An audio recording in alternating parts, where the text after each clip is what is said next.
I ultimately made sure the man who attacked me never became the lawyer he dreamed of being. And it all started with a single, fateful sip of champagne. I've had migraines for as long as I can remember, starting when I was just 3 or 4 years old. They're unpredictable. Sometimes they creep in slowly, but other times they hit with the force of a hammer. When they strike quickly, I can become instantly unable to function, which was a massive problem during my college years. Back then, the only medications available would just knock you out, leaving you so sedated you didn't care that your head was splitting open and you wanted to vomit. It was my freshman year, 1987, and I was at a party for my roommate Jenna's boyfriend's birthday. The party was at a house about a 20-minute drive from our dorm. I'd never had champagne before and had no idea it was a common migraine trigger for many people. I took 1 or 2 sips, and that was it, an instant, debilitating migraine. Jenna didn't want to leave the party, so she arranged for a guy she knew, Preston,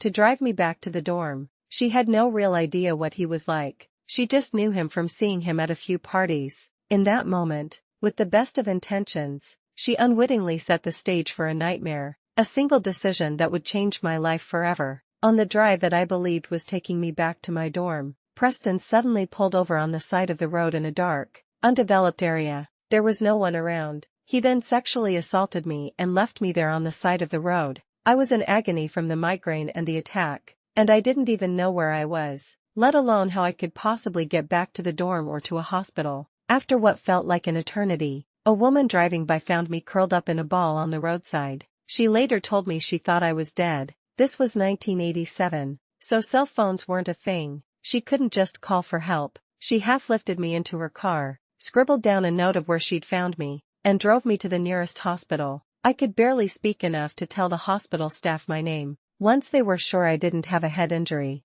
the hospital staff gave me pain meds and muscle relaxers that knocked me out for about 8 hours. I was beaten black and blue by that man. He had been sickeningly precise, only hitting me in places that wouldn't show in public. My roommate, Jenna, didn't get back to the dorm until about a day after I did. She had stayed over at her boyfriend's room. The only reason she probably came back that early was because her parents had a strict routine of calling her at the same time every weekend, and she had to be there to take the call. She was completely shocked when she saw the state I was in, how bruised and beaten I looked. I asked her how she knew Preston, and I learned that she didn't. Not really, he was just a guy who showed up at parties now and then. I was furious with her for letting some stranger she barely knew drive me anywhere. She felt immensely guilty, but as she said, horrible men don't exactly advertise that they like to rape and beat women. I decided not to press charges. Even then, I knew it would be a nearly impossible battle to win.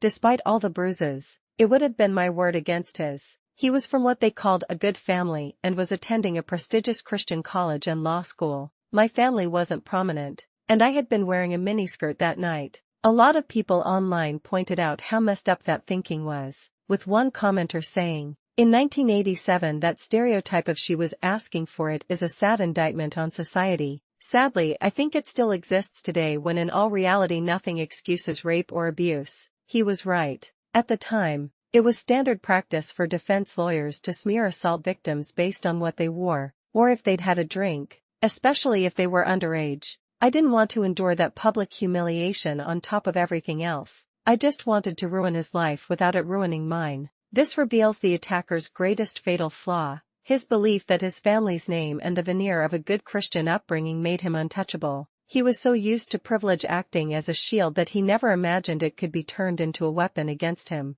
Jenna did have some useful information. Preston didn't live in our city. He was a law student visiting for the party. His father was a well-known lawyer for a televangelist church. That was the starting point for my investigation. Remember, the internet was in its infancy and social media didn't exist, so this took real work. I called other people who knew him from the party and pieced together more information. I found out his girlfriend's name. Armed with that, I went to the library. I spent hours researching the girlfriend, the church, the law school, and the college he attended. I gathered phone numbers for the dean of his law school, the head of the college, his father, his girlfriend, and even the owner of his apartment complex. It turned out he lived in a fancy apartment building owned by a major donor to the college. These apartments were a kind of scholarship for graduate students, and they were supposed to be very nice. Then, I sat down and began to write. I wrote several letters, deliberately letting my tears fall onto the pages so the ink would blur.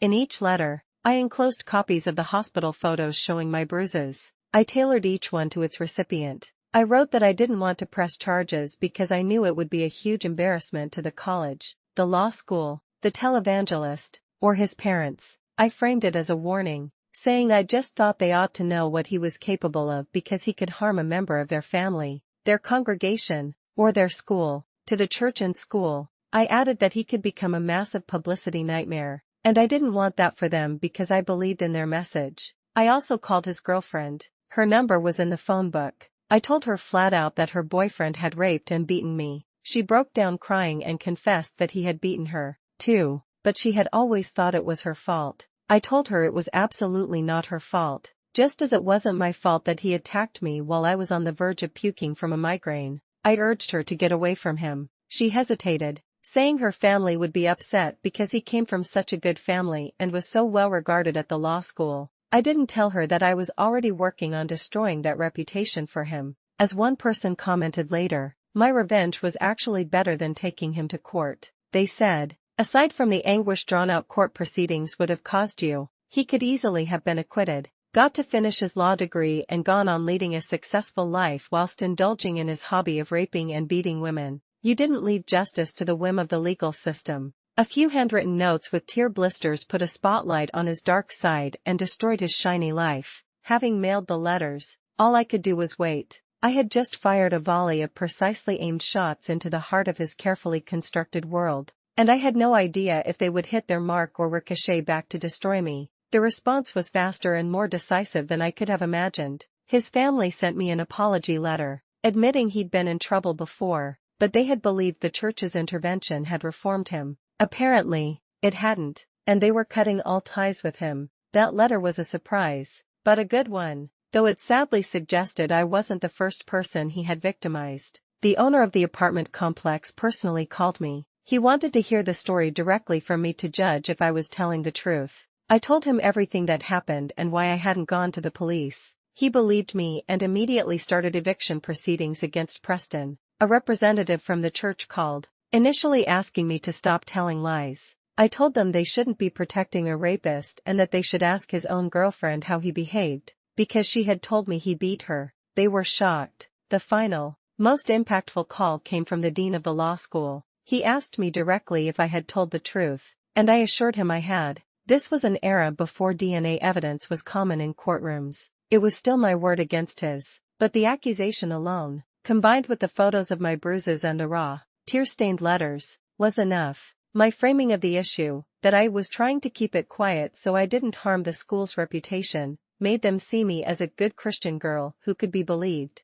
It was a cynical calculation on my part, but it worked. The law school felt that its students should be above reproach, and just the accusation was enough to get Preston kicked out. About a year later, I found out through mutual acquaintances that he was working for a company installing carpet in people's homes. I called the company. I told them, point blank, that they were sending a known rapist into private homes. I even offered to send them the photos of my bruises. The woman I spoke with was horrified. The mere fact that he had been accused and that I, his victim, cared enough to track him down and warn them was all she needed to hear. I later learned that the company not only fired him but also called other local companies to warn them about the liability he would be if they hired him. Around this time, friends who knew him said he had started drinking heavily. I went on with my life. I got therapy to help me cope with the trauma. Eventually, I got married and have now spent almost 30 amazing years with my husband. I don't know every detail of what happened to Preston,